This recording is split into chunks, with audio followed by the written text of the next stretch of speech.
Hello, everyone, and welcome to iCritic Live. This is the podcast where we talk about entertainment, pop culture, and life in between. I am your host, Kevin T. Rodriguez, film critic of iCritic.net. And before we get into the main topic of this episode, which is about Disney Plus removing stuff from their platform and some of the things that people are not taking into consideration, and some of the things on why this is, of course, still concerning. So on Wednesday, I went to a double feature with my wife. It was our anniversary, and we went to Universal Studios. Shout out to Dave, who recognized me, by the way. It was nice to meet you. And we decided to do a double feature because we went to see Transformers 1 in IMAX 3D. That started at 4. Well, by the time it got out, it was 6. And for those of you who live in LA, you'll know that 6 p.m. is like premier traffic time. Like, it could take you 2 hours just to get home. So we decided, you know what? Why don't we go see another movie, and we will go home when the traffic. It will take us 40 minutes to get home, something like that. So we went to see The Substance, and I have published my printed review on The Substance. I put it up last night, and it's on the iCritic.net website. I mean, the www.icritic.net. It is a site. There's a reason I bring it up every time, and I posted it, and I'm not going to say I'm especially proud of this review, but I think I did a very good job in highlighting really how this movie was great and interesting and thoughtful for a good 2 hours. And then the last 18 minutes was so wildly bad that it brought it from being one of the best films of the year to being one of the worst films of the year. And I just could not believe that. So I would like to pimp my review, if you will, of that movie. And also the print review of Transformers 1 is also going to be going up. And that had the opposite problem. That started out as a 2-star movie in the first 10 or 15 minutes. And then it became a 4-star movie. Now, that's not one of the best films of the year, but it is certainly the best Transformers movie I've seen so far. And certainly a great direction for which the Transformers franchise should go forward with, should they continue to make more movies, because this movie didn't do so hot at the box office. But if you haven't seen it, I can easily recommend that one, even if you're not much of a Transformers fan.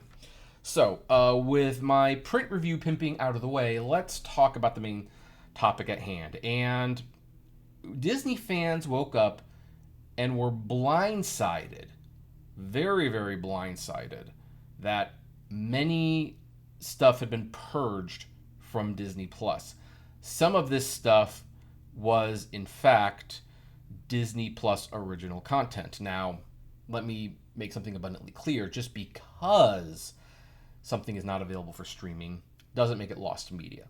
Like, true lost media is something that you cannot see no matter what you do. The Day the Clown Died is the best example. There's elements of it that exist. There is a semblance of a cut somewhere, but good luck seeing that one. That's basically been hidden away. The original cut of The Land Before Time, a lot of the footage was stolen. We don't know where it is, and so we will probably never see it. Now, a lot of these series and movies and stuff, they have been removed. They are not legally available to watch anywhere, but there are other ways you can see it. So we're just going to leave it at that. But what is some of the stuff that have been removed? Well, some of the movies include Togo, which was one of the very first Disney Plus original movies on there. I actually think that was pretty good. Pretty freaking scary. Saturdays, haven't heard of that one. Some stuff from National Geographic has been removed, like Rewind the 90s, Man, Woman, Dog, Farm Dreams, Home in the Wild, Locked Up Abroad, Genius, MLK/X, Never Say Never with Jeff Jenkins, Wicked Tuna, and this includes the entire franchise and spin-off series. Now, another show that was removed, and this is like kind of considered the big one, if you will, is Hailey's On It. Now, Hailey's On It is a charming show. Like, really great. About a teenage girl who, was visited by, I forgot if it was a cat or something like that. It has admittedly been a while since I've watched it. And it and the show is about a girl who will save the world, and there's a bunch of tasks she has to complete. One of the tasks, if this world is going to be saved, is she has to kiss her best friend Scott, which is definitely the how should I put this? That's the end goal of the series. Now, it has been in question whether or not this series will get a season 2. Season 1 premiered a while ago. Many of the people working on it moved on to other projects, and fans hoped for a season 2. Well, the chances of a season 2, first of all, are much, much less likely with this current news. But now that it's just been outright removed from Disney Plus, well, now fans can't even watch it anymore. Now, many people pointed out that the show ended on a cliffhanger. Honestly, that didn't bother me that much, because this is one of those shows where it's like, look, we kind of know the end like 10 miles in advance. It's in the theme song what the ending of the show was going to be. And if you thought that the show would end in any other way than how the theme song was, then you're probably just not paying attention to these types of shows. So even if this is the only season, I know how it was going to end. Would I have liked to have seen it end? Of course I would have, but we all knew how this show was going to end. But now the show's not available, people are calling it anti-art, anti-this, that maybe it's a tax write-off. And I want to put some perspective into things that, maybe we should remember. Before the world of streaming came about, there were shows that would disappear for a long time. Like, there would be a show that would come on the air, it would maybe not do so well, and then it would not get a second season. And since it did not get a second season, well, most of the time it wouldn't air anymore.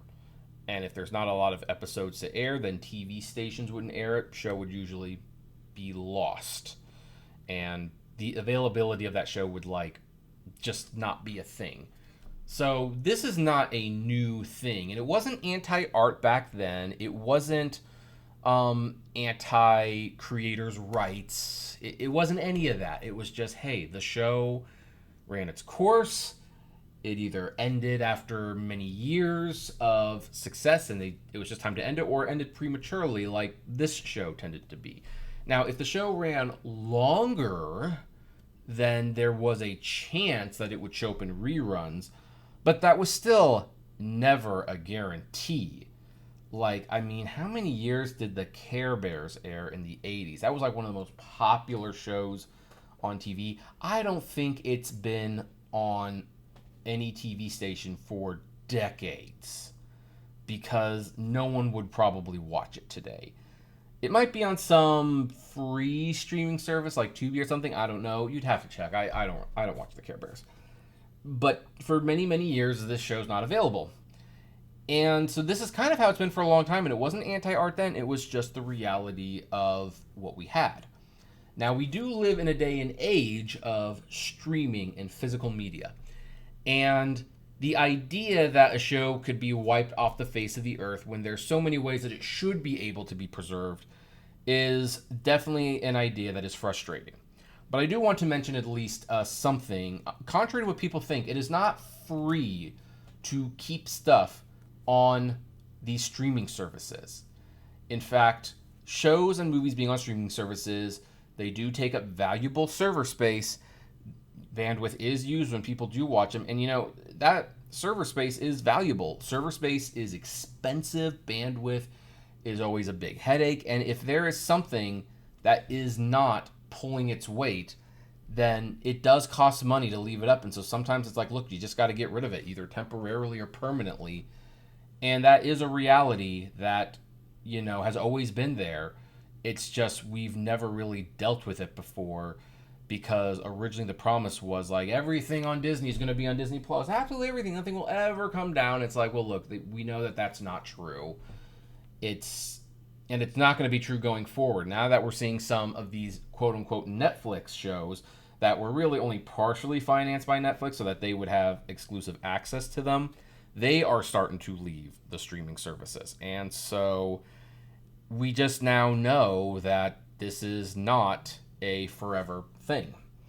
Things will leave. Now, I wish that they would make some of the stuff available on physical media. And in Disney's credit, some of the stuff that they did remove from Disney Plus, they made available on platforms like Apple Movies and Fandango at Home, where you could quote unquote purchase those movies. We might talk about the whole purchasing of digital stuff in a future episode, but they did make it available so that there is a way you can legally consume it. But people are still pretty upset about this. And my take on this whole situation is this. Look, we should be blessed that we are in an era where there are so many ways to preserve things. Because you know what? Back then, it was really difficult to preserve things. In fact, there were some shows that we have lost because the shows came out, they ended, and they were put in a storage closet. And when space needed to be made, that film was usually thrown in a landfill somewhere because it had no perceived value anymore. We are at the point where that should never be the case. Nothing should ever be completely lost anymore. But we do have to be realistic that, sometimes things just aren't worth the expense of keeping it around. And this is not to speak about the quality of Hailey's on it. I did enjoy the show. I wish they would have kept it going, much like I wish they would have kept DuckTales going. And I'm very surprised that there's a Seth Rogen produced Darkwing Duck show coming when they seem to do a pretty good job of establishing Darkwing Duck as a potential spin-off character in the last show that they had.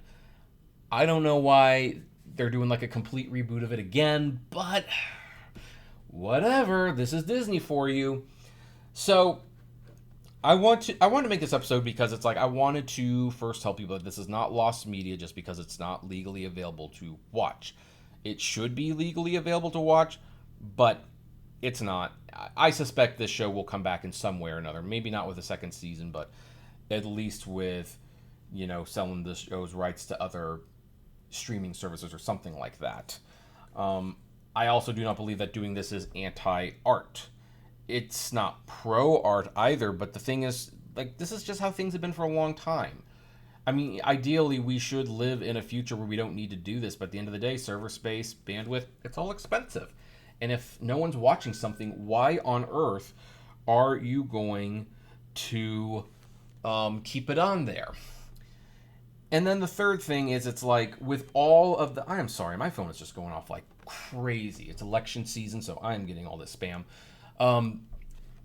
Considering all the ways we have to preserve and make stuff available legally, I don't know why we even have situations where stuff is not available legally. Like, if this show was taken off Disney Plus today, on the same day, it should have been available for purchase on some digital storefront. Again, and I put purchase in quotations. We'll talk about that probably Monday or Tuesday. But people need to just calm down. This is just the way it's always been. And I know that's not a popular thing to say, but I think people forget that. Hey, look, in the 90s, when DuckTales, the original DuckTales, left the Disney afternoon block in favor of Gargoyles or Timon and Pumbaa, whatever it ended up being, guess what? There was no alternative to see it. I could hunt out a few of the VHS tapes that had a handful of episodes.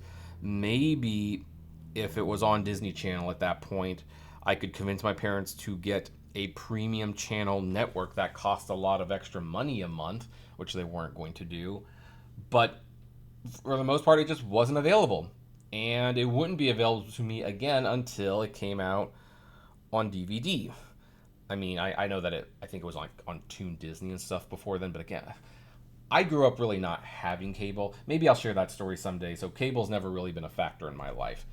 But it's just, this is how things are. They have always been this way. And I'm finding it interesting that just because we live in the streaming era, that we're at the point where people are acting like this isn't how it always worked, while at the same time acknowledging we're at a point where maybe this shouldn't be happening to the extent that it is. That being said, what do you think? Do you think we're getting a second season of Hailey's on it? I don't think she's on it much longer, to be honest. I think she's on her way out. But what do you think about it not being available? Would you buy it on DVD or Blu-ray if it was made available?